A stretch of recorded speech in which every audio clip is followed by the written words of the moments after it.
ఏపీలో బియ్యం అక్రమ రవాణాపై ప్రభుత్వం ఇప్పుడు ఫోకస్ పెట్టింది. 51,000 మెట్రిక్ టన్నులు రేషన్ బియ్యాన్ని 13 గోడౌన్స్ లో పట్టుకోగలిగామని సివిల్ సప్లై మంత్రి నాదెండ్ల మనోహర్ ప్రకటించారు. అంటే అక్రమ రవాణా ఏ స్థాయిలో జరుగుతుందో దీన్ని బట్టి అర్థం చేసుకోవచ్చు. ఒకసారి మనం చూద్దాం. ఉమ్మడి కర్నూలు జిల్లాలో భారీ ఎత్తున రేషన్ బియ్యం అక్రమ రవాణా జరుగుతోంది. కిలో 15 నుంచి 20 రూపాయలకు రేషన్ బియ్యాన్ని కొనుగోలు చేసి రాష్ట్ర సరిహద్దులు దాటించేస్తున్నారు అక్రమార్కులు. మహారాష్ట్ర, కర్ణాటకలకు తరలించి సన్న బియ్యంగా మార్చి కిలో 45 నుంచి 50 రూపాయల వరకు విక్రయిస్తున్నారు. దందా గురించి తెలుసుకున్న అధికారులు దాడులు చేశారు. మంత్రాలయం మండలం మాధవరం దగ్గర లారీల కొద్దీ రేషన్ బియ్యాన్ని పట్టుకుని ఆ లారీలను సీజ్ చేశారు. అటు అనంతపురం జిల్లాలో చూద్దాం. అక్కడ కూడా దాడులు సాగుతున్నాయి. విడపనకల్ మండలం నుంచి గుత్తికి రేషన్ బియ్యం తరలిస్తుంటే గుంతకల్ రూరల్ పోలీసులు పట్టుకున్నారు. మినీ వ్యాన్ లో 30 బస్తాల రేషన్ బియ్యాన్ని తరలిస్తుండగా పట్టుకుని సీజ్ చేశారు.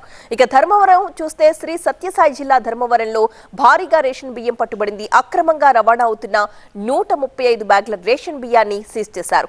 రమేష్ నాయక్ అనే వ్యక్తిని తరలిస్తుండగా పట్టుకున్నారు. అటు పార్వతీపురం మన్యం జిల్లా సీతానగరం మండలంలో కూడా విజిలెన్స్ అండ్ ఎన్ఫోర్స్మెంట్ అధికారులు దాడులు చేశారు.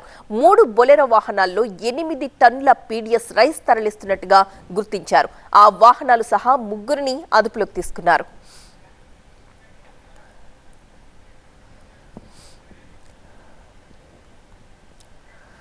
ఇప్పుడు ఏపీలో ఈ బియ్యం అక్రమ రవాణాపై ప్రభుత్వం ప్రధానంగా ఫోకస్ పెడుతోంది.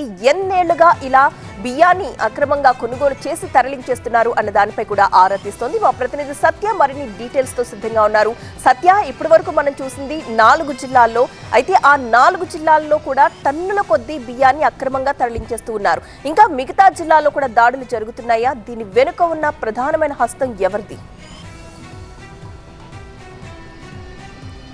నిన్న నాదెండ్ల మనోహర్ అలాగే డిప్యూటీ సీఎం పవన్ కళ్యాణ్ చెప్పిన ప్రకారం అయితే మాత్రం చెక్ పోస్టులు దాటుకుంటా కూడా ఈ రేషన్ బియ్యం అక్రమ రవాణా చేసుకుంటూ తక్కువ రేటు అంటే 18 రూపాయల నుంచి 20 రూపాయలు కొనుగోలు చేసి ఏదైతే వేరే దేశాల్లో ఇది 75 రూపాయలకు విక్రయిస్తున్నారంటే ఏ రకంగా ఇలా అక్రమార్జన సంపాదిస్తున్నారనేది ఇదంతా ఆలోచించిన విషయం, డీప్గా డిస్కస్ చేయాల్సిన విషయం అనేది డిప్యూటీ సీఎం చెప్పారు. ఎక్కువగా గుంటూరు అలాగే అనంతపురంతో పాటు శ్రీకాకుళము, కృష్ణా జిల్లా నుంచి పెద్ద ఎత్తున ఈ అక్రమ రేషన్ బియ్యం దందా అంతా కూడా ఈ పోర్టుకు చేరుకుంటుంది. ఎందుకంటే ప్రధానంగా ఈ కాకినాడ పోర్టు అటు మచిలీపట్నం తర్వాత ప్రధానంగా పెద్ద పోర్టు కాకినాడ పోర్టుకు ఉంది. తెలంగాణ నుంచి అక్రమ రేషన్ బియ్యం తరలించాలన్నా సరే ఈ అక్రమార్కులకి అడ్డగా మారింది.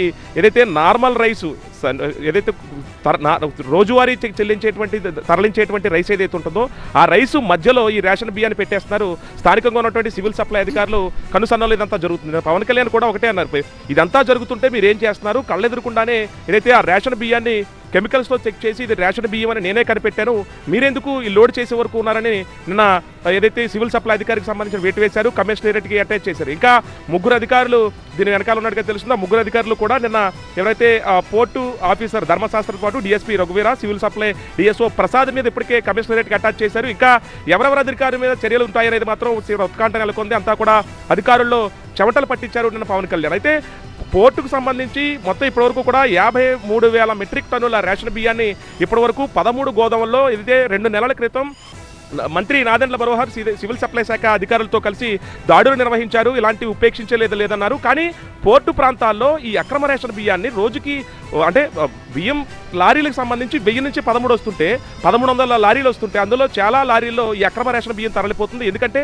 16 మంది మాత్రమే కేవలం సెక్యూరిటీ గార్డులు ఈ ఎక్కడైతే పోర్టు ప్రాంతాల్లో ఉన్నారంటే అప్పుడే అర్థమైపోతుంది. 100 లారీలు రవాణా జరుగుతుంటే 16 మంది సెక్యూరిటీలు పెట్టడం ఏంటనే ఒక ఆశ్చర్యాన్ని వ్యక్తం చేశారు పవన్ కళ్యాణ్. ఓవరాల్ గా నిన్న పోర్టు మధ్యలోకి వెళ్ళి ఏదైతే ఆ షిప్ లో ఉన్నటువంటి బియ్యాన్ని పరిశీలించే ప్రయత్నం చేసినప్పటికీ అధికారులు డిప్యూటీ సీఎం అయిన నాకే సహకరించలేదంటూ మండిపడ్డారు. ఇంకా అధికారులు వేటు వేసే అవకాశం ఉంది, ఇంకా డీప్ డిస్కషన్ జరగాల్సి ఉంది, పోర్టు మీద ఎవరిని వదిలే ప్రసక్తి లేదంటూ కూడా డిప్యూటీ సీఎం పవన్ కళ్యాణ్ కీలకమైన వ్యాఖ్యలు చేశారు. ఇంకా ఎలాంటి చర్యలు తీసుకుంటారు? సివిల్ సప్లై అధికారులతో త్వరలోనే సమావేశం ఏర్పాటు చేసి సీఎం చంద్రబాబు ఆధ్వర్యంలో సమీక్ష కూడా నిర్వహించబోతున్నారు deputy CM Pavan Kalyan. Right, thank you సత్య.